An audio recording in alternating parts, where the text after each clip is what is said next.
This podcast is for entertainment purposes only and does not substitute for professional medical advice. Please seek a medical professional or healthcare provider if you're seeking any medical advice, diagnosis, or treatment. Thanks, everyone.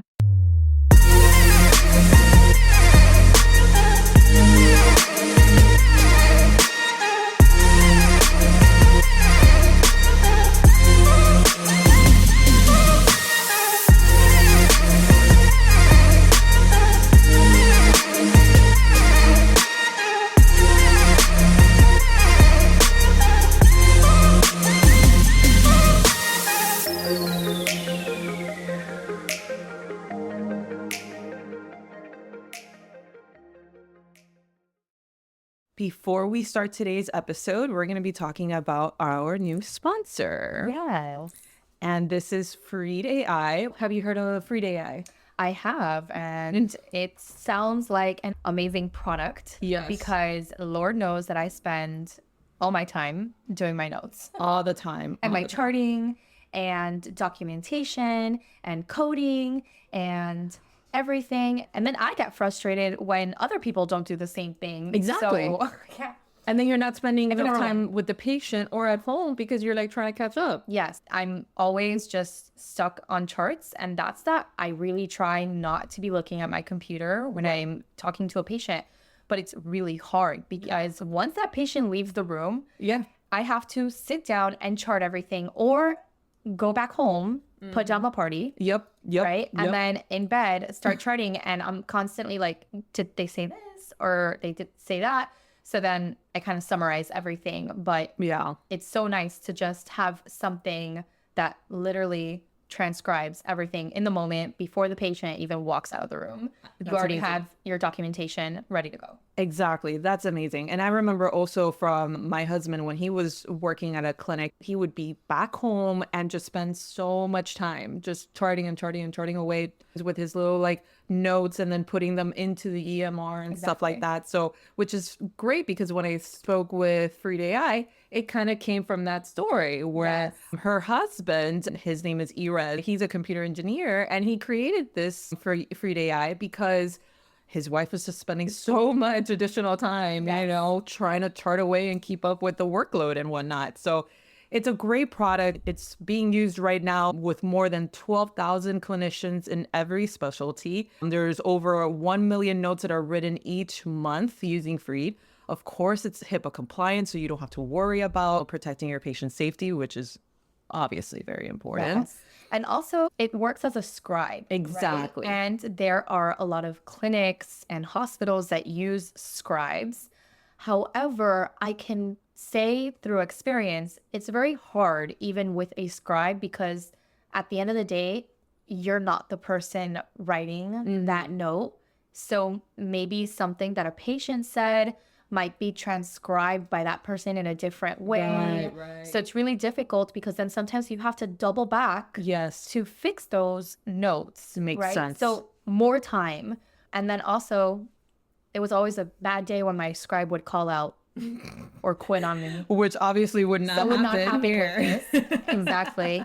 And also, I will say as well, which I think is brilliant, is that not only does it cover across all specialties, but it covers different languages. Oh, yes. So for me, Wonderful. I have a high Spanish-speaking patient population. Yes. So I was always worried that even if we had one of these systems, I wouldn't really get the benefits of it because half of my visits, or more than half, almost 100% of my visits are mostly in Spanish. Yeah. Right? So then I would say, what's the point in having these things or these systems that can transcribe if they can't even transcribe in Spanish?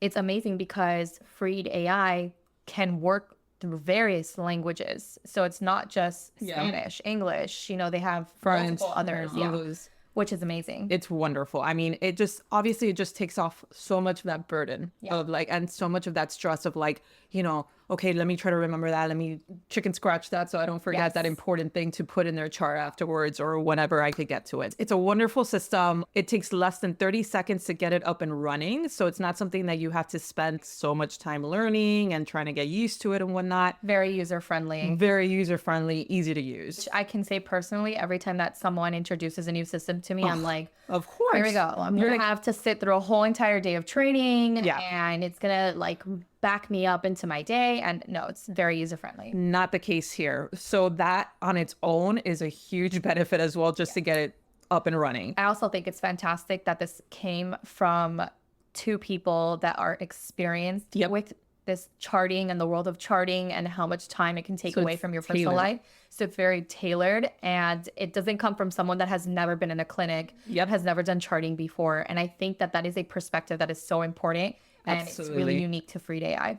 Absolutely. So go ahead and give it a try. You can try 10 notes for free, and after that it costs $99 a month. But you can also try Freed AI using our code funny50, and you would have to go to getfreed.ai, and it's, so let me just spell that out for you, GETFREED.ai, and user code funny50 for $50 off your first month. And trust me, it is worth it. It's wonderful. Give that a shot. And now back to the episode. Hi. Hey. Celsius is kicking in. Hell yeah. And like 4 Snickers bars I just had. She's like, the Halloween ones. Caffeine and sugar rush right now. Yeah, to get us through. At the end of the episode, just gonna like see me crash. Anyway, so welcome back, everyone. Thank you for tuning in. Today, we are continuing our little series that we hadn't done in a little bit. Yeah. The debunking series. Yes, we are at part 3 now. Yes. So basically, this series is kind of just debunking like very simple medical things. Like little myths. Yeah, little myths that you're like, is that true? Does that really work? Yeah, like old wives' tales. Does that really tales, happen? Yeah. stuff like that. So this is part 3. Check out our parts 1 and 2. Yup. So go ahead and start with the first one. All right. So does cold temperature actually cause joint pain? Okay, what do you think? If I can get $1 for every single time someone has mentioned this, especially like our parents' generation too. Yeah. They love this one. Yeah, I think that this one is a little bit complicated. It's not so straightforward. Yeah. So the idea is that when temperatures drop, joint pain worsens. So people with conditions like arthritis, general joint discomfort often say that they feel more stiffness, swelling, and discomfort during the winter months. But science says it's a little bit more complicated. So where did this belief even come from? The belief has likely been around for a really long time, like centuries. Yeah. So ancient physicians and folk medicine practitioners linked cold weather to increasing pain, possibly because people noticed their joints were more bothersome during the colder months. Yeah. But before modern medicine could explain joint pain, people really relied on observation and anecdotes. So cold temperatures became the easy culprit, right? Because discomfort felt more pronounced in the winter.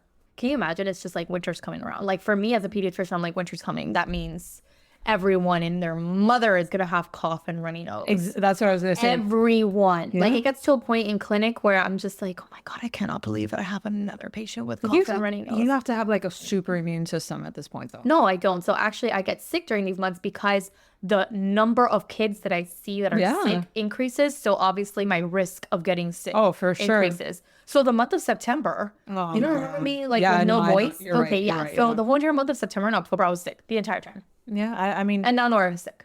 Well, Amara just got over hand, foot, mouth. Yeah. I hate that. And then I got it. And as an adult, remember that I was sick not this last week, but the week. Death. Yeah. Death. I was like, what the is this? Yeah. I hadn't felt that sick since the first like COVID that I had back in 2020. Yeah. Terrible. It was like, I couldn't swallow. Yeah. I had to force myself to swallow because I got those spores in my throat from the hand, foot. I'd never got it on my hands or my feet. Oh my God, it was so bad. Amor got it pretty bad afterwards, but he only got it like on his lip. And then of course the classic hands, foot, like maybe 2 or 3 days after me. Yeah. But at least he was running around like, playing or whatever. Julie's out for the camera. Death. Yeah. I couldn't get out of bed. Like the fevers, I don't suffer from fevers. Like it's hard for me to get a fever regardless of what cold I get or whatever. Fever every 4 hours. Jeez. It was horrific. That is pretty terrible. Horrible. Fevers itself just make you feel really God. And then in the middle of the night, I would wake up in the shakes and it was, these months suck, man.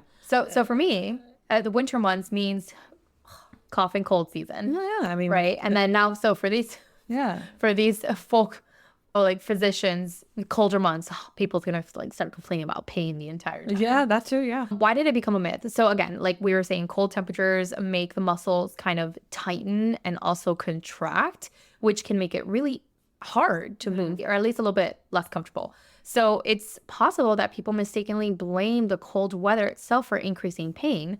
Also, people are less active during the colder months, leading to kind of joint stiffness. So if you already have some joint issues, less movement can make it worse, right? That's why people with arthritis, we actually say exercise is actually going to help you. Yes, at the beginning, you're going to feel pain, but in the long run, you are going to suffer from less pain. An object of motion stays in motion. Yes, exactly. This was obviously what created the illusion that the cold is to blame for it.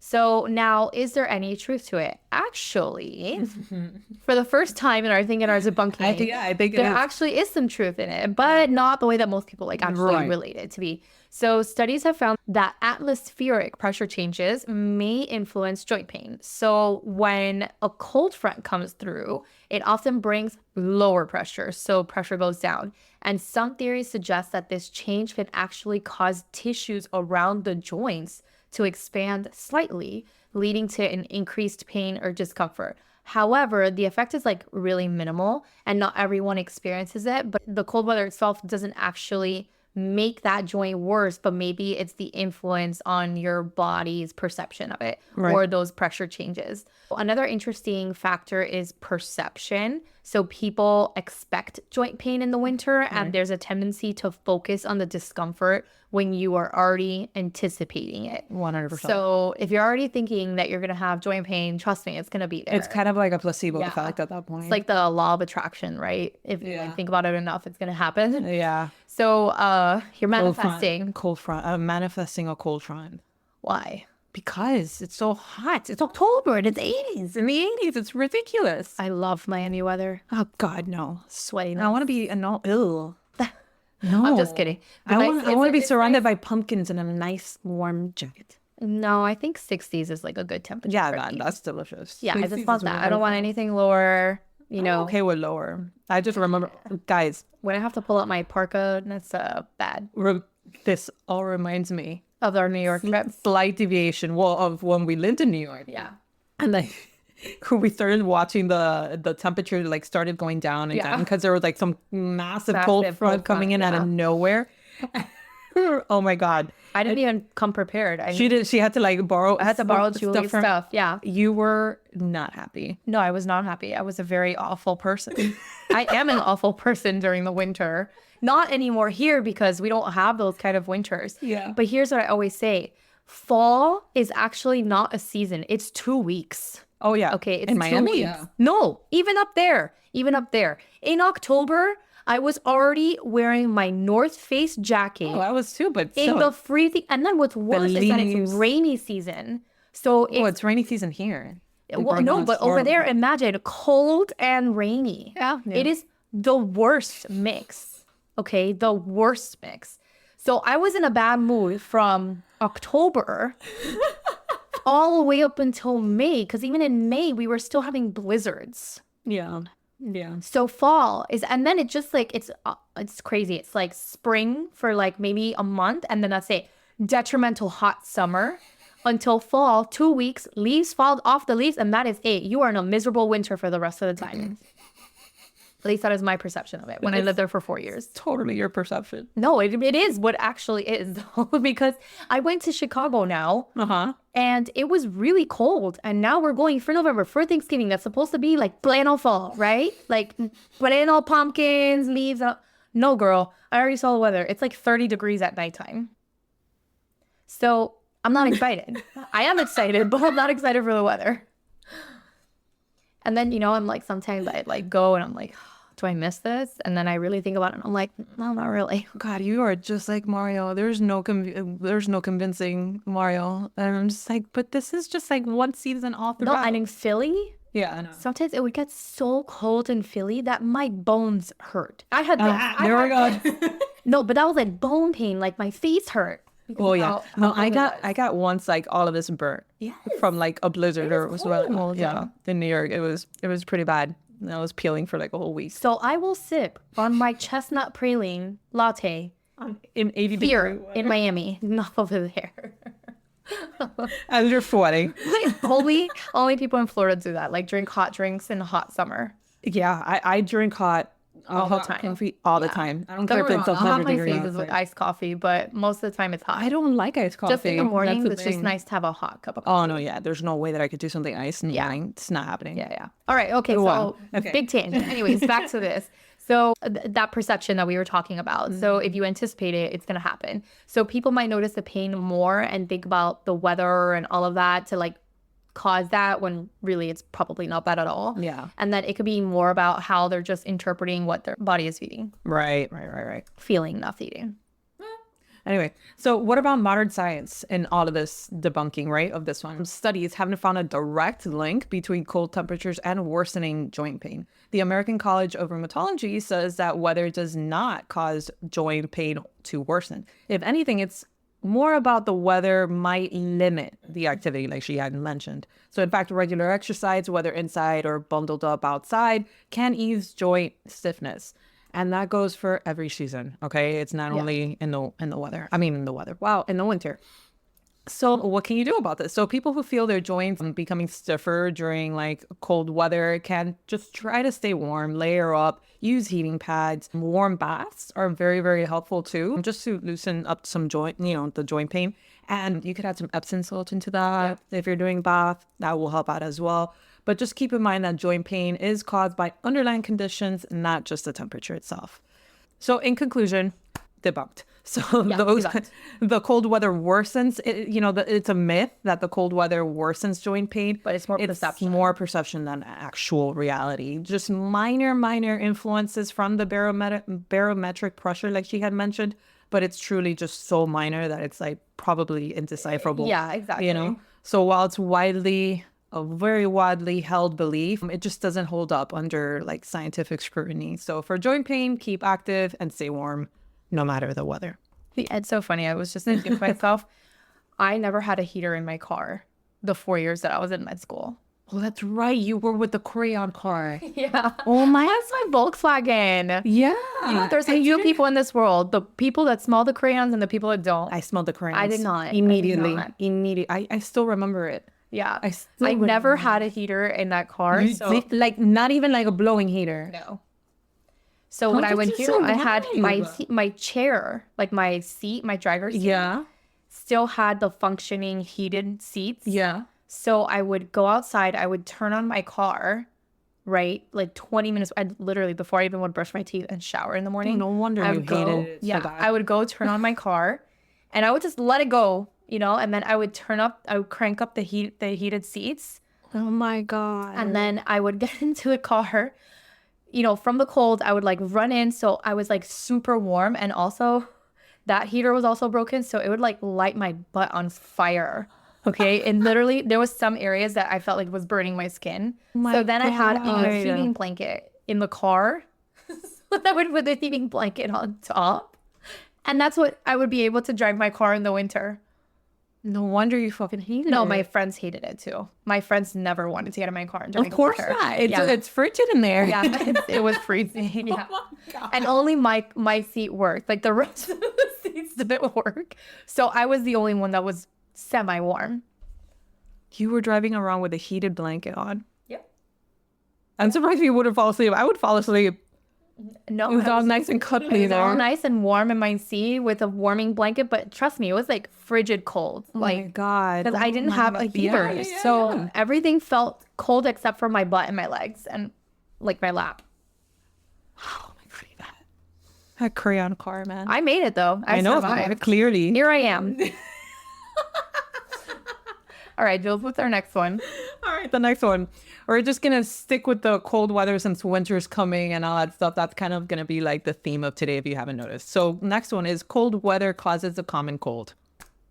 Yeah, no, I definitely say that this is just viruses. It's virus season. But Yeah. I could hear my mom saying it right now. Yeah. I could hear her saying it, No, screaming at me. Like we almost had a heart attack when it was just breezy in the mornings and Nora walked out without a sweater on. Exactly. Yeah. Exactly. She was like, you're not gonna put a sweater on her, and then I'm like, no, it's like beautiful weather right now. Right. But no, it's like a slight little breeze. It's a little bit of a change in temperature. It's a little cooler than 80 degrees. It's like immediate comic cold. No. Anyway, so this is very common with at least our parents and people of my parents' generation and whatnot. So first things first. So common cold is caused by, say it again, viruses, not temperature. Specifically, most colds are caused by rhinoviruses, which are a type of virus that infects the nose and the throat. These viruses spread through droplets. When someone's infected sneezes, coughs, or touches the surface, you later touch, then you get it. So no matter how cold or warm it is, if you come in contact with the virus, you're at risk. Guys, let's remember that from like, unfortunately, the 2020 of it all. Like it was freaking summer and you were still getting COVID. It had nothing to do with how hot or cold it was outside. So same thing. Where did the idea come from? The idea that cold weather causes a common cold seems to have originated centuries ago. So before modern science, people tried to make sense of the disease or diseases based on what they observed. They noticed that more people got sick during the colder months, and naturally, they made the connection cold weather equals colds. But there's a lot more to that theory. So yeah. So why did this myth kind of originate? Well, seasonal timing, colds do tend to be more common in the fall and winter, but it's not because of the temp again. It's just because people spend more time indoors, a lot of holidays and things like that. It's just more contact when it's cold weather outside. But more indoor time means closer contact with others, making it really easier for the viruses to spread. And then runny noses, cold air, it's kind of a common theme that when your nose runs, it's more chilly outside. So cold air can actually irritate the lining of your nose and make it produce a lot more mucus. So people used to think that runny nose was a sign of an infection, but really it's probably just your body trying to warm up and humidify the air before it reaches your lungs. Lower immune response is also another thing. So there's some evidence that colder, drier air might slightly weaken your immune response, but the key word here is slightly. The temperature does not directly cause the cold. It just makes you a little bit more susceptible to get sick. Okay. So why did this become a myth? Humans love patterns, and it's really easy to see why colder weather and common colds were linked when larger number of people getting sick during the colder months, and we start kind of, drawing the connections, even though those connections are false. Wrong. So this might have gotten passed down from generation to generation, and before you know it, it's just like common knowledge. And, it's cold or flu season. That's what we call it, just literally because it's the colder ones. Even here in Miami, it is cold and flu season, and we are not in cold weather. Literally 85 degrees right now outside. And we just got out of 2 weeks of having colds. Exactly. So, no. Yeah. And then, plus people also used to kind of like bundle up and avoid getting chilled. And then because it felt like they were doing, the right thing to prevent the illness, and then some cultural reinforcements and some advice from your elders, you may have kind of like associated this myth. Yeah. Yeah. Now, is there any truth to it? So again, kind of like what we were saying, this is like a little bit more complicated, but at the end of the day, no, it's not right. It's viruses. So one, indoor crowding, again, people spending time together. It's cold outside, you want to be outside, you want to be indoors, warm, right? But that means that you're going to be next to other people more often, a lot more contact. Do you imagine way back then when there were no air conditioners and then or people TV? But then again, like there's no air circulation in these places, right? So then people were just like congregated together, a perpetual airplane, breathing each other and stuff like that. So it's like perfect for perfect for spreading. people to spread. And then drier air, again, that irritation in that lining of your nose. So all of that, it just tends to just irritate, and everyone is just full of mocos all the time. So just runny nose all the time. And then also sometimes, not mentioned here, but just going off, sometimes the change in seasons can trigger allergies. Exactly. Another thing that gives you more runny runny and cough. Mucus. So here's the important part. It's the virus, right? Viruses cause cold symptoms, unless you're talking about something that's completely non-infectious, like that irritation that we were talking about, or allergies. So if you're not exposed to a cold virus, then you won't catch a cold, even if you're standing outside in the freezing temperatures. Yep. Okay. You'll get hypothermia, but that's not a virus. Exactly. So fun fact, to wrap it up, there are some studies that show that people that were placed in extremely cold temperatures on purpose, without jackets, hats, or gloves, and they did not get sick, while the others who stayed nice, warm indoors caught colds, but only when exposed to the virus. So the takeaway is that it doesn't matter about temperature, okay? Yeah. It just matters about what increases your risk to get sick with a virus. Exactly. Conclusion.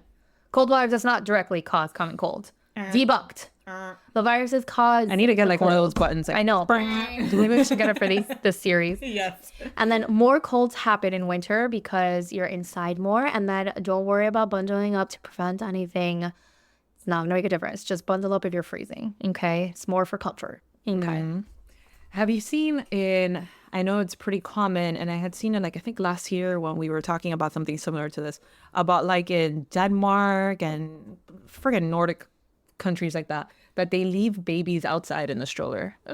You've seen that, right? I have seen it. It's crazy. Yeah. And it's actually a common thing. My mother would have a heart attack. Yeah. I mean, the babies are bundled. Oh yeah, they're like, super not, bundled, but it's frigid outside. But it's like it's for them, it's like healthier in a Right, sense. right. Apparently. And maybe like, it's that. Maybe it's supposed to be like fresh air, and That's it. sunlight is supposed to be like actually very beneficial. That's what I'm saying. While they go inside to do whatever it is that they're going to do, and then they leave the baby outside in the carriage, in the stroller. Like that gives me anxiety. Obviously, because we grew up here, the United States. Oh my God. Oh my God. I would never. Oh my God. I cannot. I lose MR from like my peripheral. I'm freaking out. I can't even get down if the gas station does not have payment. It's not thing, happening. and I have to go inside. I will drive to another gas station. It's not happening. I will not leave Nora in the car by herself. No, me neither. Yeah. And my kiddo's 6, yours is 3. Still won't. Yeah. Still won't. Absolutely not. I'm telling you, yesterday I went to Target with him. He's out of my peripheral. He was behind me. And I'm like, what are you? What happened? So I'm like, no way. Absolutely not. And I'm going to go inside and have a coffee. Like, I mean, you do you. Like, that's great. That's like culture, and that's a whole thing. They're brought up like that. And it's just like a cultural norm. Fine. But here? Yeah. I do remember hiding from my mom when I was little. I did that too. And her anxiety. In the clothing. In the clothing racks and stuff. And like her anxiety. Now Nora hides from me. And I feel the same anxiety. And now I can relate to my mom. Yeah. I tell her, I'm like, I'm so sorry. Oh no, same so thing. sorry. Same thing. And like even yesterday, he was in one of the clothing racks as I was like looking for a t-shirt for Mario. And I'm like, where? Mom, I'm right here. I'm right behind you. And he tells me with attitude. I'm like, hey, brat, like I need to see you. I need like I need to see you. I don't care where you are here. Like, anyway. Yeah, it freaks me out. Anyway, next. I think this is yours, right? Oh, whatever. Okay. All right. 3. You lose most of your body heat through your head. I actually have like a really funny story about this.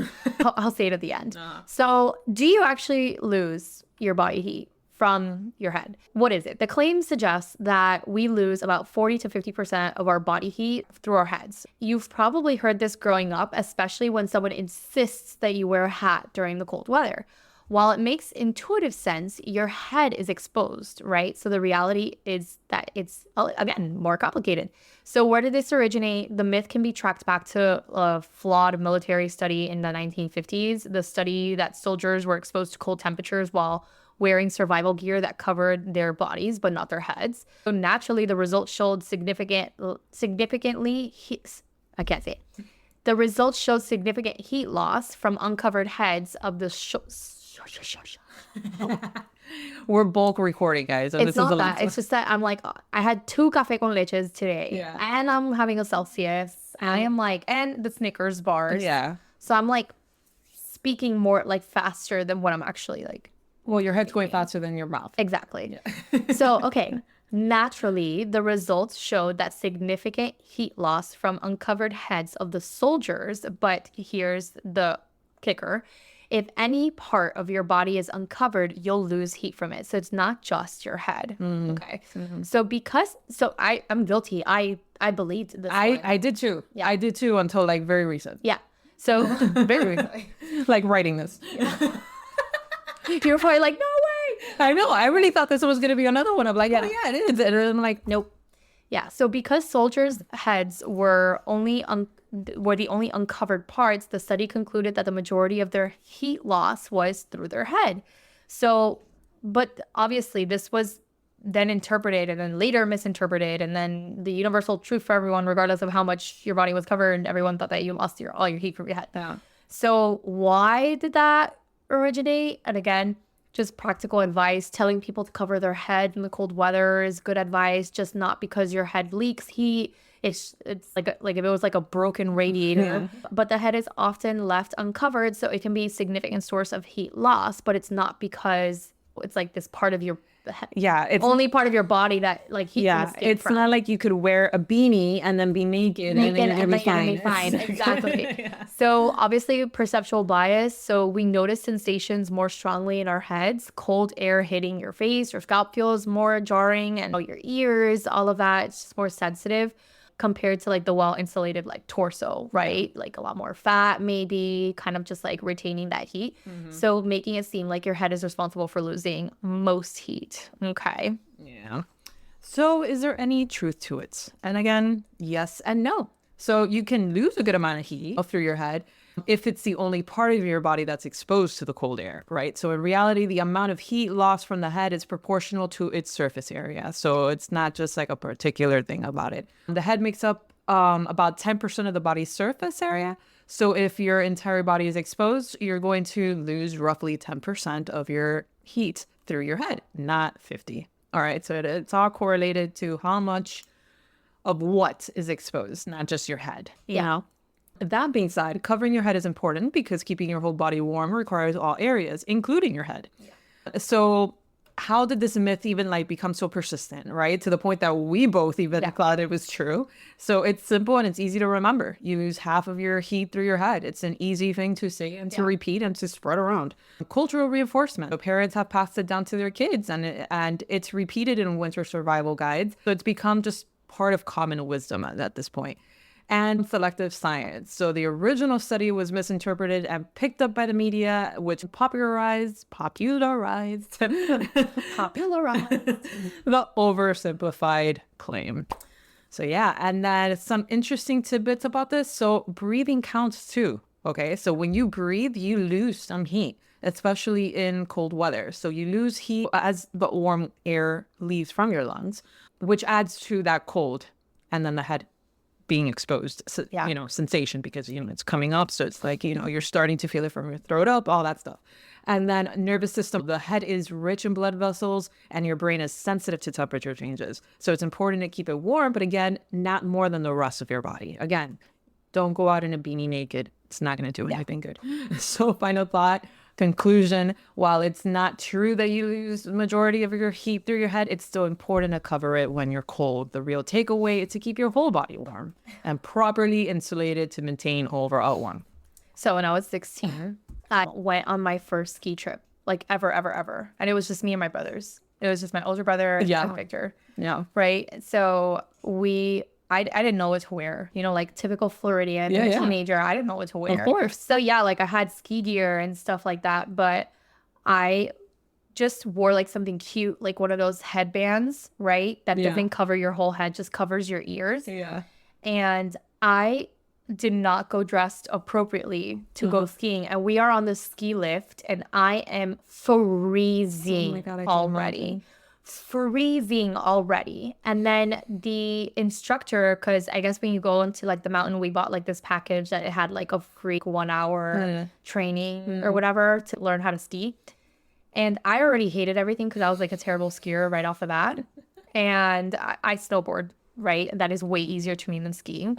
So my first time, obviously, they always say skiing is easier than snowboarding. So I tried skiing and it was awful, right? And so I'm already hating life. I hate the skis. I hate everything. I'm freezing my ass off. And I'm up on the ski lift. So we are going higher and it's just like blowing like wind on me. And I am freezing, like about to cry because of how cold I was. And the trainer is looking at me and he's like, "Did you bring your hat?" And then I was like, "No, I have this." And then he's like, "Yeah, well, like 50% of your body heat there it is leaves from your head." And I'm just looking at him and I'm like, great. great. So have anything. So I'm fucked. Yeah, exactly. I'm already freezing. So now I'm thinking, I'm like, oh my God, I'm going to freeze to death. Like everything is just escaping. Everything that I'm retaining right now is just escaping as we speak. Never mind, you have hair and everything. But Yeah. No, and I was freezing. Then I fell off the lift, like when it like finally like docked or whatever. You're supposed to like ski off. Yeah, totally fell off. Right? I would do that. I'm laughing because that would be me too. Yeah, no, I totally fell off. And then from point A to just ski from the lift to the actual drop, like where you start your course, I thought I was in so much panic that I thought that from the lift to the drop was down the mountain. So when we stopped, I was like, that was literally out loud said, that was the scariest thing I've ever done in my life. Oh my God. And the instructor was like, we haven't even gone down the mountain yet. And then I started crying. I started crying. And I had to ski down the mountain. I was going to ask you next. I was like, yeah, no, I skied down the mountain. And then my brothers were like, ready for another round? And I said, listen, I am going to take off these skis and I'm going to sit my ass down in that cabin and buy myself a hot chocolate because I am freezing and I am petrified of the mountain. Yeah, no. And it was like a whiteout too because it started snowing. Snap. So I couldn't see anything. I didn't know. I was like, I'm going to fly off this mountain. Like, I know I'm going to crash into a tree and I'm going to get like a brain bleed or something. Yeah. I'll never forget those words as the instructor told me, we haven't even gone down the mountain. I have no interest in skiing because I know that I'll just be splat the whole entire time. I actually really love, like, I love snowboarding. I hate skiing, but I love snowboarding. It's so much fun. Like when you finally get the hang of it, it takes you a couple, like we don't do this every single year, right? We go like on a vacation. So we have to kind of suffer through the face plants. I'll stay in the cabin. Yeah. I'll join you. Yeah. I'll just chill there. Thanks. That's all good. I know what I can and can't do. And that's something I cannot do. All right. So, okay. This one is so common. Wet hair in the cold weather will get you sick. Okay. So the myth claims that if you go outside with wet hair when it's cold, then you're most likely to get sick, even if typically catching like cold or flu. But this often is portrayed as a common knowledge or advice from worried parents. Again, where did this come from? The belief likely stems from observations made from more modern medicine because people used to notice that illnesses like cold and flu were more common in the winter. So they assume that cold weather itself, or being cold in some way, like wet hair, made you sick. It could also be cultural in the 1800s and early 1900s before we fully understood germs and the miasma theory. So the idea that bad air causes diseases. Never heard of the miasma theory. Fucking 1800s thing. Yeah. Okay. Well, in the 1800s and 1900s, they had this thing called the miasma theory, which I never knew about. So it's the idea that it's old, quote unquote bad air caused disease. It's like how they used to like pretty much drain people out of their fucking blood. That was like bad blood or whatever. Okay. Yeah, like bloodletting. So, exactly. Bloodletting, that's the word. Yeah, so whatever. There was some miasma theory that was really popular back then. And then they didn't understand germs, right? And then they understood this miasma theory for some reason. It was popular, right? Being cold was thought to make your body like vulnerable to these bad airs. It's so crazy. Again, bloodletting. How is that? I guess they just observed, right? Like I can't even blame them because it's just pure observation. Pure observation, and then like you coming up with a reason. Exactly. Like not even. It's there's no basis really other than your observation. Yeah. So why did it originate? The idea that wet hair in cold weather leads to the illness likely originated from misunderstanding what actually causes cold and flu viruses. During the colder months, more people stay indoors. Again, kind of like what we said with common colds and how it kind of like spread. But during the colder months, people stay indoors. They create environments where viruses can just like rapidly spread. And then combining that with poor heating, cramped conditions, lack of knowledge about germs, and see why people mistakenly linked cold weather as getting sick. And then, so if you have wet hair, then you must be cold. Exactly. Right? Exactly. And then, so you're going to get sick. But then again, like if you have wet hair or you're just wet, period, and you're out in the cold, it's going to feel colder. Exactly. So then they related that. So now it's like you're making it worse. Exactly. Yeah. Exactly. So why did it become a myth? You know, like that correlation again, like what we're saying, like observation, the correlation between colder weather and increased sickness is there, right? And then the causes were just misunderstood. It's still today in this age, it is still misunderstood because I can never hear the end of it. Oh my God. My aunt almost had a heart attack when I did Nora's hair in a braid that was like semi-wet. Oh, I could only imagine. Sleep. She was like, but her hair's wet. Yeah. She's gonna put her to sleep like that, and I'm like, oh yeah. My mom. So I'm 35 years old, and she sees me go to bed like with my hair wet, and she's like, "How could you do that? You're gonna get a cold." I'm like, I'm not going down this road. Yeah, I'm not doing it. It's not happening. I'm going to sleep with it wet because I am exhausted, and that's a little bit more. Right now. That's a little bit more important right now than having this conversation with you. No, and then again, when my husband and I, when we went to our honeymoon up in, I don't know, it was like Denmark, in one of these Nordic countries, there were these elderly women, okay, in their like 70s and more. And just for shits and gigs, every, like, I think it was every Saturday or Sunday or whatever, they would go into the frigid water, okay, of the Baltic Sea. It was winter then, okay, and they'd take a swim. Yeah. It's like cold plunging, but an extreme sport. Extreme sport, yeah. As in swimming. And then they come out and they're great. And these women, I mean, I was suffering from joint pain and all that's trying to catch up with her. And they're like, well, this was erected and not like whatever. And I'm here like, well, maybe there's some truth to this. And they're now with colds, they're the opposite. They're like they're like the epitome of health. And they're just like, so that's the thing. Like, she is wet from head to toe, swimming in frigid water. She's great. So stay. It's fantastic. So it's one of those things that I tell my mom, I'm like, then I don't know what you'd have a connection if you would have seen this woman. Oh yeah. She would have, I think she would have gone to rescue her. Yeah. Yeah. Oh God. I can imagine your mom. Oh, 100%. 100%. Also, so like generational, like passing down of like this advice also just really solidified the myth.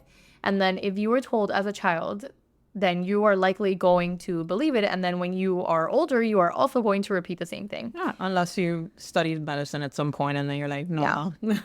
Googled it. Exactly. So the bottom line is that cold weather or having wet hair does not cause illness. It's all because of viruses, like we had said before. And these viruses spread more easily during the winter because you're closer in contact. The cold, dry air kind of weakens those nasal passages. So it just makes you a little bit more susceptible to getting sick. And then also the lower humidity can also help the viruses survive a little bit longer as well. So technically, wet hair in cold weather can make you comfortable, but won't get you sick. No, that's not a virus. Yeah. So then some fun facts about it. The myth is so widespread that it's been tested scientifically. Okay. So we actually had scientists like test it out because of how like common it was. A 2005 study published in the British Medical Journal, okay, took two groups of people, exposed one group to cold and wet conditions, and found no difference in their likelihood of getting sick compared to the control group. So, no. In another fun twist, your body's temperature drops when you're cold, but not to a level that would weaken your immune system enough to cause an infection. And then another last little tidbit is that while wet hair and cold weather don't make you sick, they can lower your body temperature enough to make you feel sick or uncomfortable. And then this leads to a placebo effect where people believe that they're getting sick. But it's not a virus. Yes. So, yeah. All right. So our last one is that alcohol warms you up in the cold weather. Okay. So this is a big myth too. Big one. Okay. So the myth is that alcohol can help you warm up when you're cold. Maybe you've heard someone say, take a shot of whiskey. It'll hit you, like, it'll warm you right up. And then, you know, it's been a part of cold weather folklore for centuries, especially in colder regions. Yeah. So where did this actually come from? The belief that alcohol warms you up likely originated from physical sensation of people, how people feel after drinking. Alcohol causes your blood vessels to dilate, which expands, right? And that brings more blood and more, all of that more to the surface of your skin. And then this rush of blood obviously is going to make you feel warmer in the moment, so temporarily. And it's easy to see why people actually feel warm, right? Because it's technically true, right? Even alcohol, vasodilate, warmth, right? So historically, alcohol was often used as a remedy for cold exposure, especially in times when medical knowledge was really lacking in this area. And in some regions like Russia and Northern Europe, hard liquor became associated with surviving cold weathers, reinforcing the myth. I feel like it still is. Like, I relate vodka, Russia. Yeah, true. And then why did it come about? So the warmth that you feel after drinking is real, okay? But it's a little bit misleading.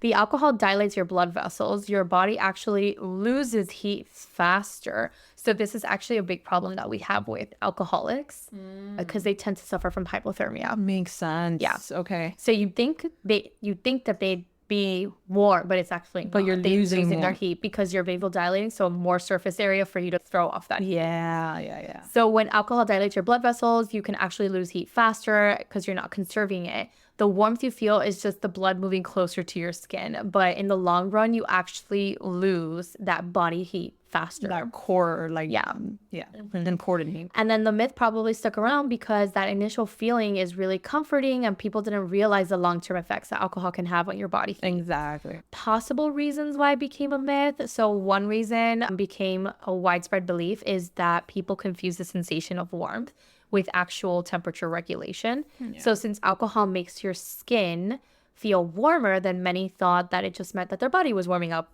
Which makes sense. I mean, if you don't understand really like how biology works at that time. Like, I think I get it. Of course. Yeah. Because I do feel that like the heat. Yeah. But again, it's because it's coming closer to your skin. Yeah. And then social drinking in colder climates help perpetuate the idea too. So drinking was often associated with getting cozy, staying indoors, and then warming up by the fire. And in reality, the fire was doing the warming, not the actual alcohol. Exactly. And is there any truth to it? The alcohol does not warm you up. It can actually make things worse, like we said. So this can make you more vulnerable for hypothermia. So the truth is alcohol feels like it's warming you up, but it's actually doing the opposite. Yep. So what's the science, behind all of this? This is where we get into the physiological effects. So the sensation of warmth after drinking alcohol is caused by, as she had said, the peripheral vasodilation. So it's expansion of like those blood vessels, which then goes near to the surface of skin and it expands. So this causes heat to leave your body, making you feel warm on the outside, but dropping your core body temperature, which is what you need to keep warm in those really cold moments. So in cold environments, your body usually tries to conserve heat by restricting blood flow to the skin. Vasoconstriction is still the opposite. So your body's trying to do the opposite, but alcohol is making it do what it shouldn't be doing. So keeping your core organs warm by vasoconstricting, by keeping your blood vessels like the opposite of expanded. Alcohol reverses this, leading you to be more exposed to the cold. And then an interesting fact is that alcohol also impairs your ability to shiver, which is your body's natural response to the cold. Yes. Shivering helps generate heat, and without it, you lose one of your body's main tools for keeping you warm. Yes. Additionally, alcohol affects judgment, so you may not realize how cold you actually are, which is why intoxicated people are at higher risk for cold-related injuries like frostbite or hypothermia. In conclusion, alcohol is a bad idea if you're trying to stay warm. It tricks you into thinking that you're warm or that you're warming up, but it's actually making you colder. So next time, just pass on it and think about this. Yes. And that was our part 3 of debunking. Winter related. Yeah, I mean, for us, it's not really winter, but for many people, it is. Exactly. We can still continue to drink out in the cold. Yep. In our cold. Yeah. I was just saying yesterday, like seeing that the weather now is 75 at night, that's fall for us. So nice. Yeah. And in the mornings, it wakes, it's in the high 70s, low 80s. And that's fall. I know. That is fall for us. That's fall for us. People wear Uggs here in that weather. 100%. I had posted something about that in threads of like, at 8 a.m. it being 79 or 80 degrees is our version of the fall. And people are like, that's our summer. And people up north, I'm like, that's our fall. Yeah. Sorry, not sorry. Don't know what to tell you, but this is cool for us. Yeah, exactly. Oh, God. But anyway, thank you guys for tuning in. Check out our Patreon, patreon.com/Funny Medicine Podcast where you'll find over 60 full episodes that are exclusively available for you subscribers. And you'd also be helping us out continuous. So check us out there. Check out our merch. We have new stuff out there. I just posted up a new hat. I'll be posting that on our socials. Also check out all our socials. We're everywhere. And there's also totes. So there's that. So t-shirts, there's hoodies, talking about the cold. Bundle up with a hoodie from ours and a hat. Look, and a hat. You know, I don't have a beanie yet. I could work on it, but I do have a hat and mugs and a whole bunch of stuff. So check out our merch. It's the link to all of this is in anywhere you're watching or listening to. And yeah, we'll see you in the next one. Thanks for tuning in. Bye. Bye. Like, comment, review us on all streaming platforms: Spotify, Apple Music, Amazon Music, etc. Check us out on Instagram and TikTok at Funny Medicine Podcast. Our Gmail is at funnymedicine305@gmail.com. And remember, we are not diagnosing you. Definitely not. Just funny stuff. See you later, guys.